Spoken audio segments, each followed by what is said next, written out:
up on that play, back at the 20. My goodness, it'll be a disastrous loss on the play, and that is going to set up 3rd and goal. They need to reverse the trend. The last 2 plays have gone backwards. Now it's 3rd and goal. Airing it out, looking for Ridley. And this is, oh my goodness, he pulled it in one-handed. And he'll be a couple yards shy of the red zone here at the 22-yard line.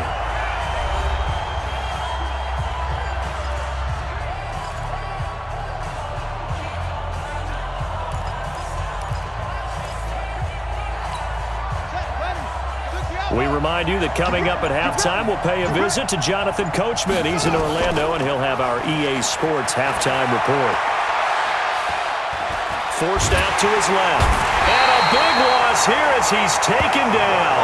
He couldn't get the ball away on 4th and goal. And the Raider D, they get the football back. A breakdown by the O-line at the worst possible time. 4th and goal, and it leads to a sack. And I can just see it now. On the sidelines, they're telling the quarterback, you've got to get rid of it somehow, some way. At least get it in the end zone and give us a chance. If we throw an interception, so what? A sack? We didn't even have a chance. And he's taken down. This will be a Brown sack. Quentin Williams forced his way through, drops him for a loss of 10 yards. He'll drop to throw. Under pressure again, and down he goes again. Credit the sack to Brandon Marshall.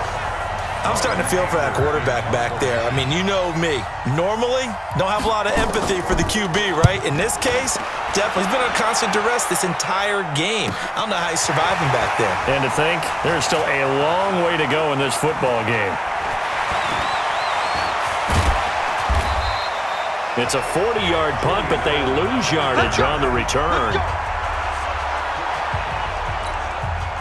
The Browns drive about to get started. You've got under a minute to go here until halftime. You've got the good-sized lead. No need to do anything crazy. No, there really is no need to do anything crazy. The smart play, go ahead and take your lead into the locker room and then try and add to it in the second half. But there's a part of me that looks at this and says, first half going my way, I have a little bit of a cushion. Let's go ahead and try and extend things. If you've got some good plays drawn up, you might want to think about them right here. Now, meanwhile, here's a 2nd down throw that's knocked away and incomplete. Julian Edelman, and it's 3rd down. So back-to-back incompletions, and that has him staring at a 3rd and 10. Complete to his tight end, Zach DeVal. A pickup of 24 on the 3rd down conversion. There are so many things to watch for when you play defense, and reading your keys, you always hear about that, and having your eyes in the right place. Sometimes your eyes can fool you. How about that play action there? That sprang the big guy, didn't it? Able to dump it over the top to him. Buying time to his left. He's going to take off with it. He'll wind up getting 9 after tucking it and running, so it'll leave him with 2nd and a yard. Okay, he's not going to get the first down, but this is still a nice job of buying some time and then running to get to the sideline and get out of bounds and avoid the big hit. 2nd and 1. And this is going to be caught, but they'll say out of bounds. So it's incomplete. This is 3rd and 1. Very likely 4-down territory, even if they don't get it, though. Williams from the gun, he'll throw. And able to catch it on the left sideline, but they're going to rule him out of bounds. So it'll be incomplete, certainly one they'd like to have back as it brings up 4th down. Field goal would have been a decent length at 55 yards. They keep the kicking unit on the sideline. They're going for it. They'll try and run for it with Brown. And now the rookie's free. And all the way in. Touchdown, Cleveland. Jim Brown in the final seconds of the first half. And the Browns are going to tack on to their advantage. That's one of the better examples of clock management I've seen. Whittled it all the way down just about and still put the ball in the end zone. Yeah, just a methodical drive and something really to take into the lockers here. The Browns once again setting up to go for 2. Here's Williams. A final shot before break. And he is into the end zone, so they get 2 more on the board here just before halftime. So they go with a pass there on the 2-point try and able to convert it, Charles. And a good job by the offense figuring out their 2-point play and using it well. It's interesting how people are using the strategy nowadays, though, isn't it? It really is, and I don't know how much that particular play factored in, but with the PAT moving back in 15-16, that kind of changed things, didn't it? It's really a part of everyone's strategy now. When I talk with coaches and when we sit with them, they always talk about they actually have 2 points. And just like that, on we head to half number 2. The Browns are going to get the second half kickoff, and they've got this lead as well as we are back and underway. This fielded at the 2.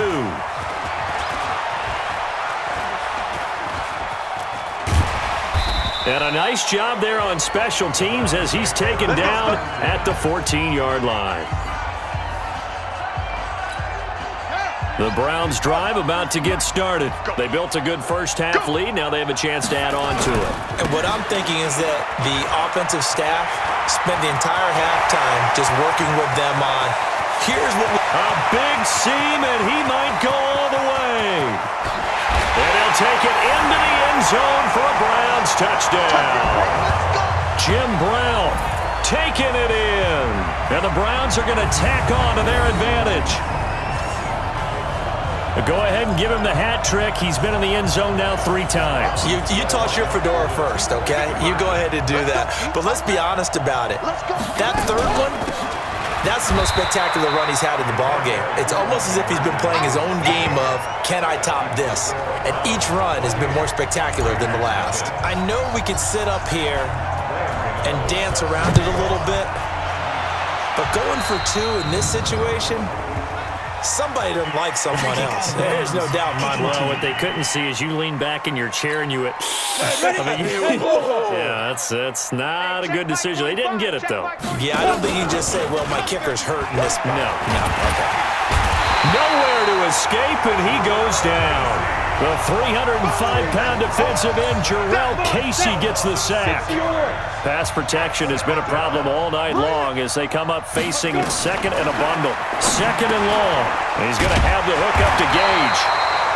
They'll wind up getting 10 back as that sets him up for 3rd down. These guys have punted 4 times already, and they're staring at a 5th, barring a conversion here on 3rd down. Looking to throw. And that will be incomplete. Trying to get their tight end involved finally. That's the first time that they've looked his way. He's kind of been a forgotten man in this offensive scheme. Yeah, didn't look his way at all in the first half. And I'll bet you the offense coordinator made a note at the half and said, let's get him involved because he could be a big-time playmaker for us.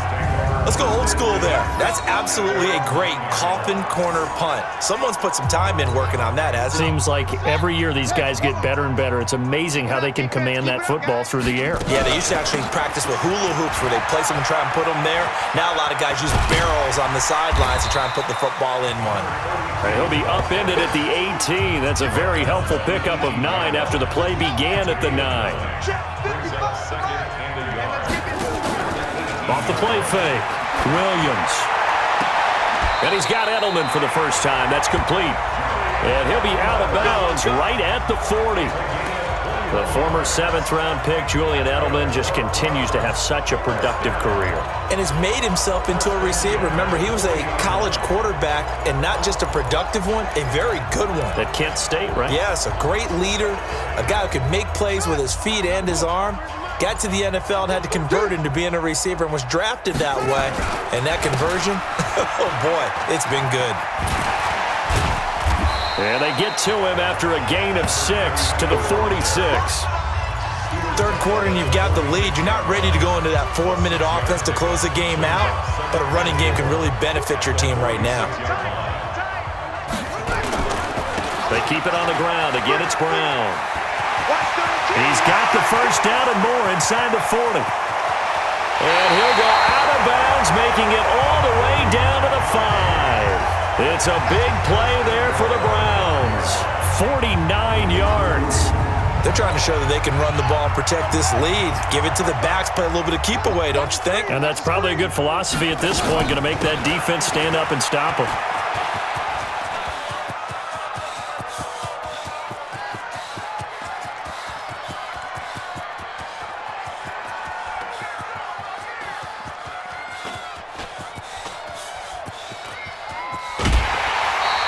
My word, it'll be nothing short of a monstrous loss on the play, and it'll be 2nd and goal. That makes no sense. You've got to understand your situations. You're in a goal-to-go situation, and instead you're dancing around, and instead of staying at least where you were, you end up losing yards for your team.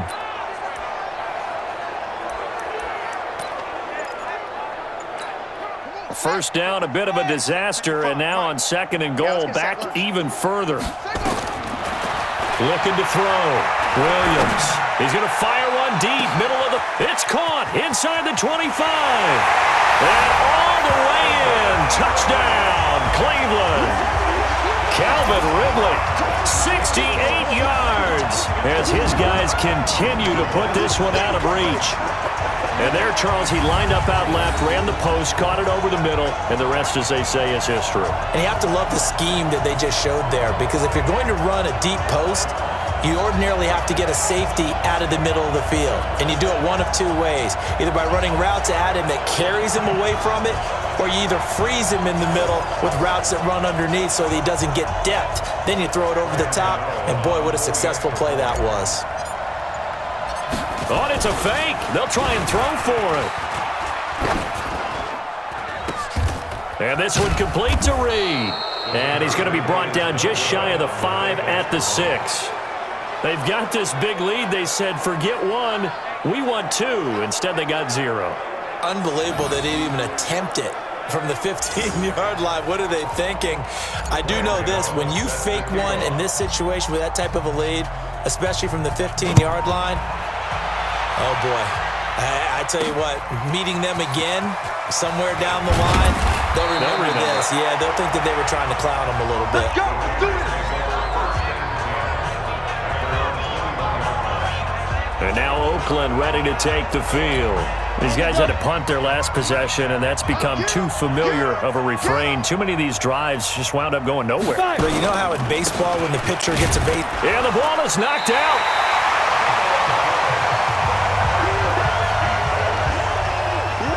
Wow, that ball gets knocked free, but a teammate comes along and scoops it up.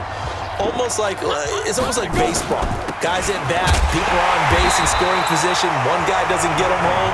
The next guy comes through and picks him up. And avoids the turnover. This will be a 2-yard loss on the play. And it'll be 3rd and 10. These guys have punted 4 times already, and they're staring at a 5th, barring a conversion here on 3rd down. Back to throw. And that is incomplete.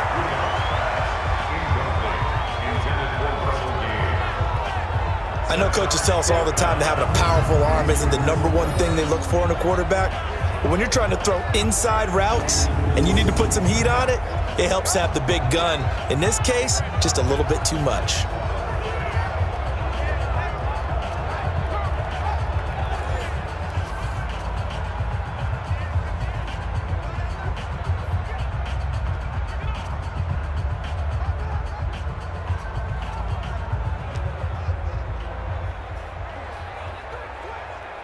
Here's Brian Anger now, as he'll come on to kick for a 6th time tonight.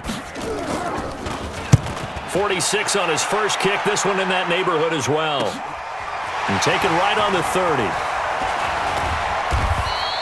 It's a 45-yard punt, then 8 on the return. And possession will switch hands, 1st and 10. Out comes Calvin Ridley and the offense for their next drive. And now he's inching closer to a 200-yard game. He's been so solid. And he's really denting the pride of the guys playing defense, too, because there's certain barriers that you just don't want to give up. You never want to give up a 100-yard rusher, a 100-yard receiver. He's closing in on 200 yards. Wow, that's a really big game. Williams now throwing to start the drive.